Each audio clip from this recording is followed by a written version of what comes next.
thank you so much for finding the time and agreeing to do this, first of all. Well, we have a lot of time now. Well, there's a little bit, certainly a little. It seems a lot of people have definitely lives changed.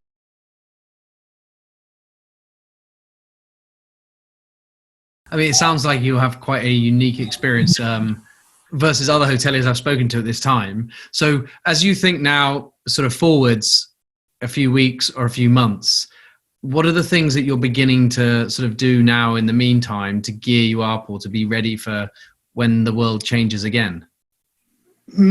I think the major problem here is that I'm not really sure that whenever it's gonna open, will it open the same way it was before?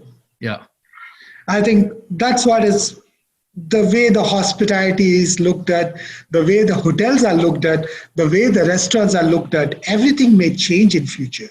I think one of the things which we should do, or everybody should do, is start looking at giving more and more flexible cancellation policies, more and more flexible amendment policies to all the future bookings. So those future bookings could go as long as 2021. I think that's one way of building that confidence. Because once that confidence builds up, in 6 months' time, once it opens up, people will start getting your non-refundable rates. But until then, we should all forget about non-refundable rates.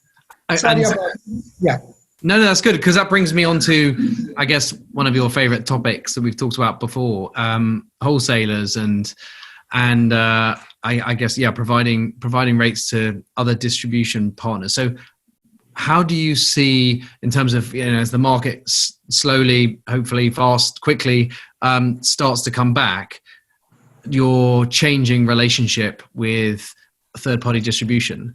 Is it something that, you expect to change, or is just, I imagine for many hotels, it's a case of, if we can get bookings, we don't really care who they come from at first. We just need bookings. Or do you see it as a sort of a resetting the relationship because of things like everything needs to be cancelable? I think it's the same thing which many people are talking right now about, that everything would go 10 years back. And it's, I do not want to believe it. Yeah. But I do think that I can already see it, because every time anything like this happens, the demand goes down. One of the first lines or one of the first segments which gets affected is direct bookings. Yep.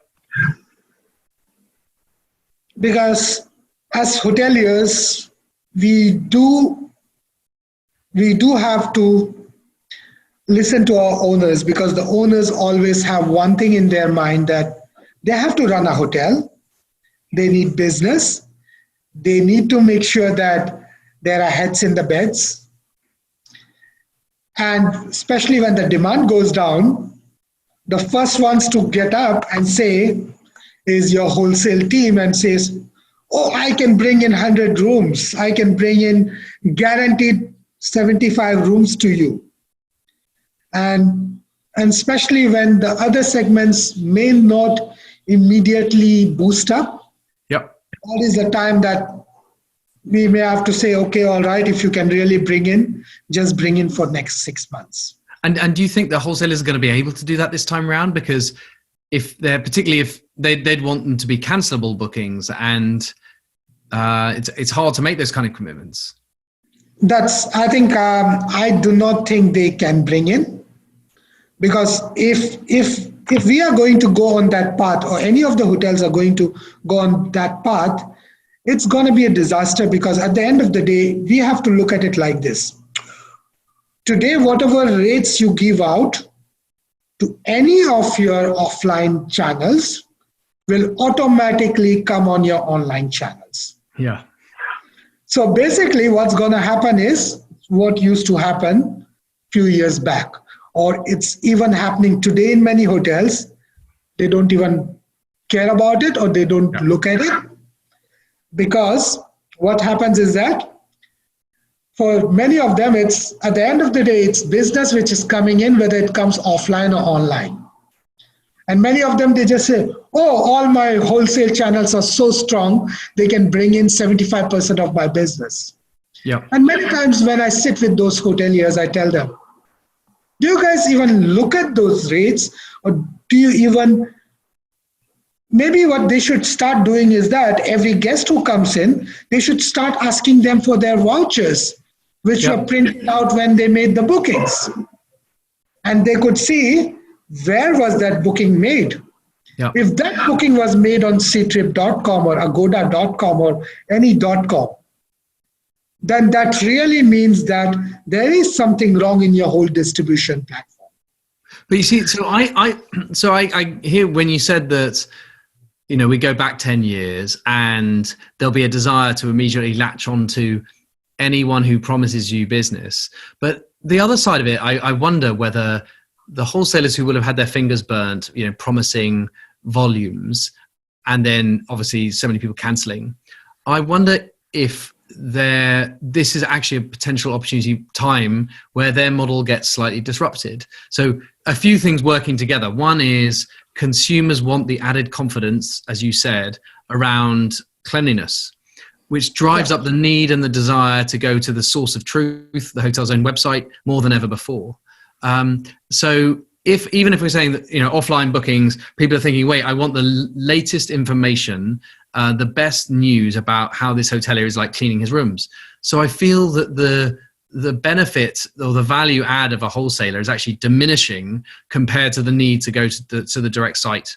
And that's one thing. And then the second combination with that is, if it is the case that no one will book a non-cancelable room for the next 6 to 12 months, and I think there's a good chance of that, therefore all rates are a cancelable rate, then it makes the wholesaler model where they buy cheap rates, undercut through the grey market via a dodgy OTA, those days are gone for the next 6 to 12 months because the rates are cancelable.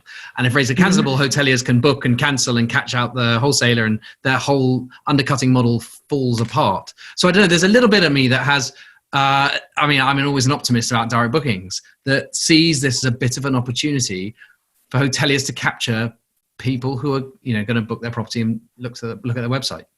It is for hoteliers who would not give lower rates to the wholesalers.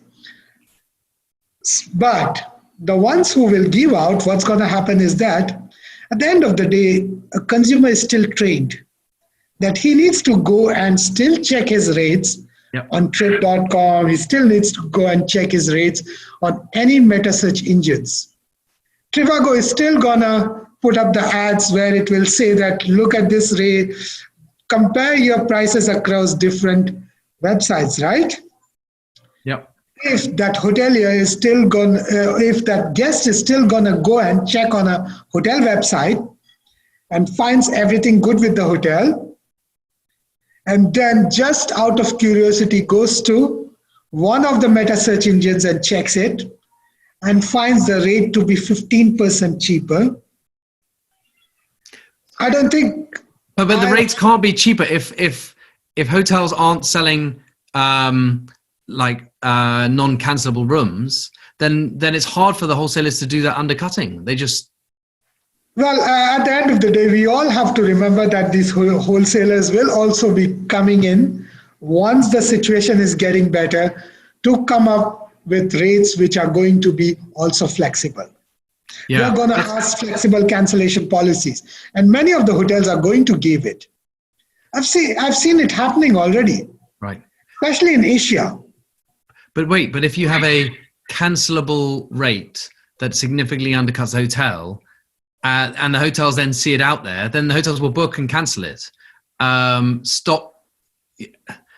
feel like it's much easier to stop the wholesaler problem if it's only non-cancelable, if it's only cancelable rates out there. And also the second thing that you mentioned that made me think a challenge to wholesalers is the number one way that a disreputable wholesale stroke OTA screw a hotel, the number one way they do it is they, buy rates for, I don't know, the 4th of July.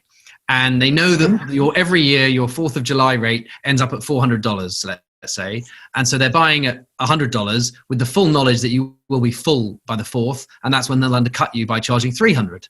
And if, however, hotels are finding it hard to yield and hard to increase rates or just not knowing, then that same lack of security also happens to the wholesalers, which makes them less confident to take the risks on taking a block of rooms because they're not sure that the yield will increase and that they'll have a margin to screw the hotelier with. In terms of revenue management, one of the principles which I've implemented into all of our hotels is that basically, if we are going to increase our rates online above a certain rate level, you need to close down your wholesale for that room type. Yes. If you do not close that wholesale for that room type, we cannot increase that rates because otherwise it's cannibalization of your rates. Yeah. So basically, I think that is something which has really, really helped us to increase our yieldable business more and more. So today our business has become 70-75% of our business can be yieldable as compared to, but we also say that even though we have 25% wholesale business, we are trying to change that into a yieldable business as well.